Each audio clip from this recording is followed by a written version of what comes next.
Good morning and welcome. You may be watching me live in my Facebook group, Women Healing from Emotional Abuse with Power, Passion, and Pleasure.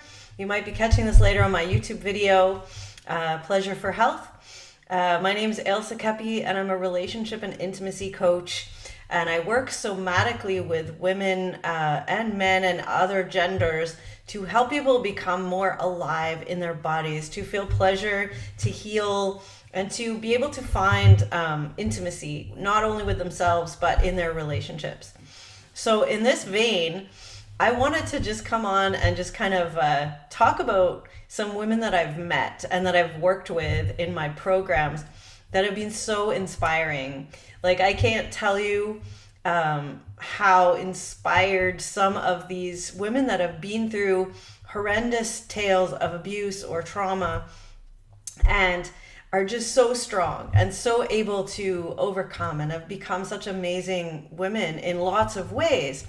And often the only piece that is missing for some of these people is to really believe in themselves, that they're worth having good relationships and, intimate and, pleasure filled lives. So I wanted to just come on and say that something that inspires me to work with these particular group, people ask me, why do you want to work with women that have had abuse or trauma? And I'm like, because we, and I include me in this, are such amazing people, and we have so many gifts to offer the world. And when we are expending all of our time and energy just propping up people that aren't, people that are just like black holes, they just take, and they never actually do anything with all that energy that we're throwing at them. This is, really a tragedy, because the women, usually the women, but sometimes men too, that are pouring their energy and their heart and their passion into these narcissistic or sociopathic type of people, or addicts even. I'm not going to give them any one label, but people that just don't know how to take in and receive and actually create. So, our energy just goes and goes and goes. And, I got to that point myself in my own relationship, my own marriage, where it was so bad. I was about to, I just was going to bottom out. I was going to have a breakdown because I had 4 kids. We had 2 wives in our relationship. I had, a deaf and dumb stepsister, and we had, a mother that, my mother-in-law had a stroke. She couldn't get out of bed. My father-in-law was old. It just went on and on, right? We were living in a country without, much support. The list went on, and I was the only income earner. I was teaching English. So when, I hear these stories all the time. This is not just about me. I hear the clients that come and work with me are women like this. And I had a woman yesterday, we were chatting, and, gosh, she has trained horses. I don't know if you've seen the movie Horse Whisperer, but this woman has trained horses to come and work with her without the harnesses and the bridle and the bit and the spurs and the whips and all of that, like just voice and body movement. She is working with these horses, and she's taken abused horses and given them a place to live. She used to help raise baby raccoons and rescue animals and all of the stuff, and she was amazing. She's, someone who can work with horses like that is amazing. And she raised 3 kids on her own after, getting out of her abusive relationship. So this is a strong woman. She's got a farm on her own, doing all the work, and, getting to that place where we need help. And so how do we, first of all, learn to help ourselves? How do we bring our gifts to the world so we're not just continuing to drain ourselves with kind of into this kind of bottomless pit and just feel empty at the end of the day? So how do we do that? And I think this is probably the most important question to ask ourselves, is if you are feeling that you're just like throwing away all of your energy and resources into something that isn't giving a return, we've got to take a step back and say, why are we doing that? What are we getting from that? What is our need in that? Are we trying to be loved? Are we trying to be needed? Are we being validated as good people that are helpers? Is this the only way we know how to have relationship with people, that we're givers, right? That if I give to you, you'll love me. That's the agreement, right? And, in my programs, we talk a lot about these unspoken agreements, because this is really what relationships are often based on, are these unspoken kind of expectations or agreements. So if you loved me, you would do this. If I loved you, I'll do that. If I want you to stay with me, I'm willing to do this. And some of that, we want to bring the agreements out into the light. We want to be able to actually know what we need and want, communicate that to someone, and have them meet us in that place of knowing what they need and want. And here's something, I have to dispel this myth. If you find someone who is your soulmate or your ideal person, they won't necessarily like everything you like or be everything you want them to be. And that is probably the hardest lesson for, some of us who have ended up in these abusive relationships have ended up there because we have been spoon-fed this idea that we're going to find the perfect person. And who shows up with the guise of the perfect person is the narcissist, is the manipulator, because they know how to mirror back at us exactly what we want to see in them. But they're not really perfect, because really, honestly, a relationship with someone who is a real person, who is coming to us with that, knowing who they are, they're going to show up with differences. We're going to have differences of opinion, different things that we like, and we're going to have to communicate and negotiate and talk about those things. And that can be tricky if we have no skills to do that. So, as much as women that I've met that have worked with me are, I start off being drawn to work with them because they're such strong women. But we often have these really idealistic stories in our head, like, I have to be perfect for me to love myself. And so we work really hard. And, working really hard is not a problem per se, unless it becomes a problem that we're driving ourselves into the ground. Working really hard is good, but we want to work on things that are possible, right? So if we're working towards this idea of ourselves as this perfect person, we have to take a step back and look at what is reality. How can we love ourselves the way we are? Because when I talk to these women, they all want someone to love them the way they are, and to, love someone else for who they are. So, that's wonderful. What does that mean? It's easy to say, but what does that mean?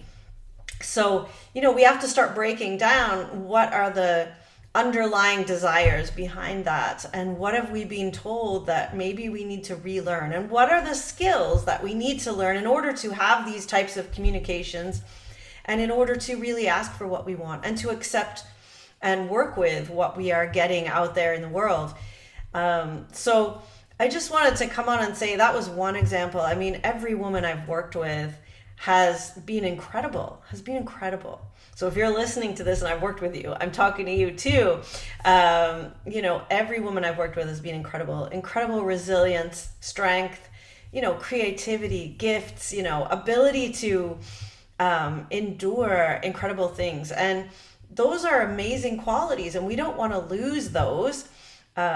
We don't want to become, the damsel in distress that suddenly needs someone else to do everything for us. We want to bring our own independent, I'm a queen type of warrior energy that is needed in the world, more today than any other time. We need strong women. We need to stand up and, fight for what's right. We need to stand for what we believe in and our values for our children, so many things.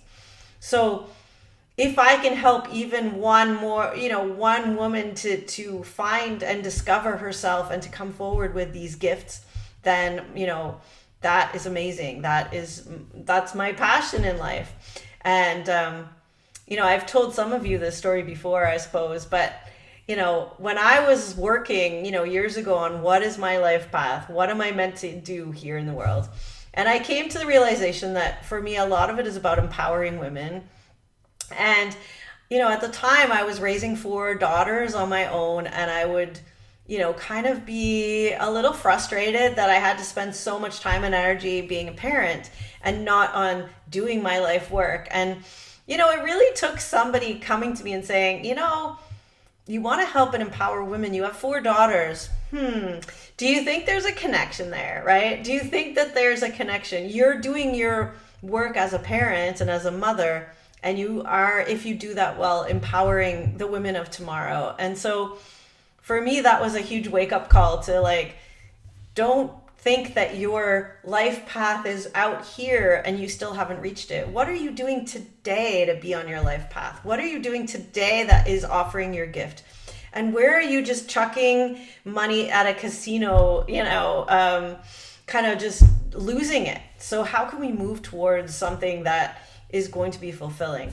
And I would say that for me personally, and I think this would hold true for, this is my view, but I think it holds true, that we need a mentor, we need a guide, we need someone to hold our hand or have our back for a little bit, help us feel what we're feeling, right? We've become so good and so strong at defending against the discomfort of relationshiping and intimacy and all the things we actually want, that sometimes we actually need someone on our side to help us do that.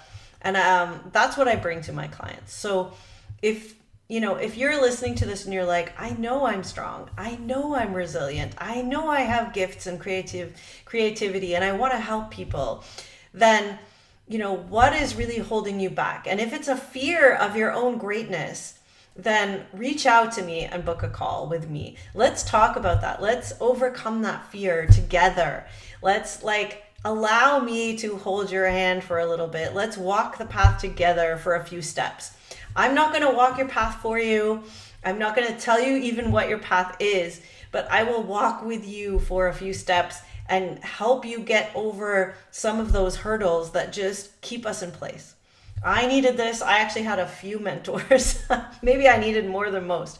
I had a few mentors and teachers and guides and spiritual, people in my life. And my kids as well really pushed me to come to this work and to do my own work.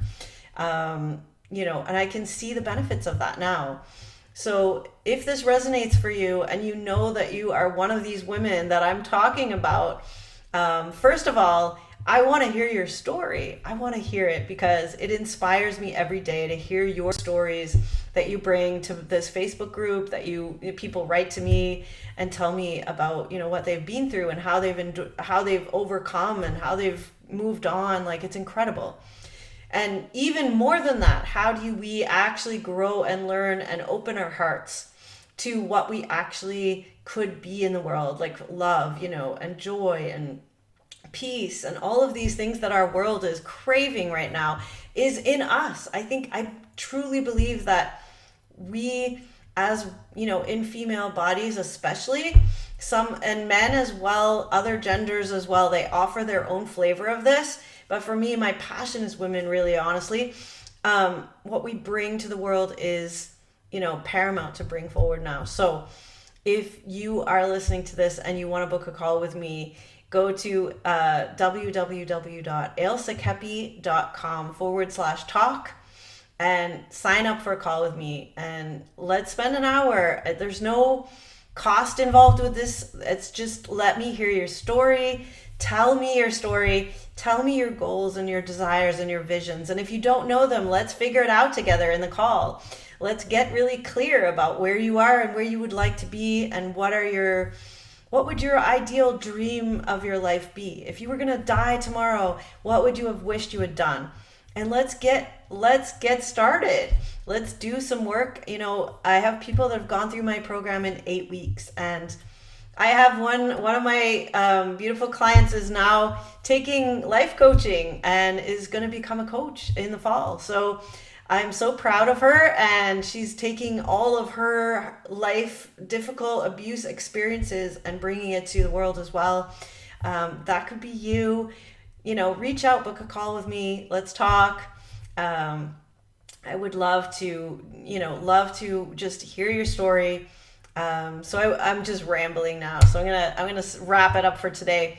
But you all inspire me so much. So bring your stories, bring your strength. Let's come together. Allow someone to hold your hand for a few steps and take you to the next level. And if that feels right to reach out to me, then please do. And if I'm not right to work with you, I'll see if I can get you some resources, something that'll point you in the right direction. So blessings to you all on your Monday morning. I hope you have an amazing, fantastic week. And we will talk to you soon.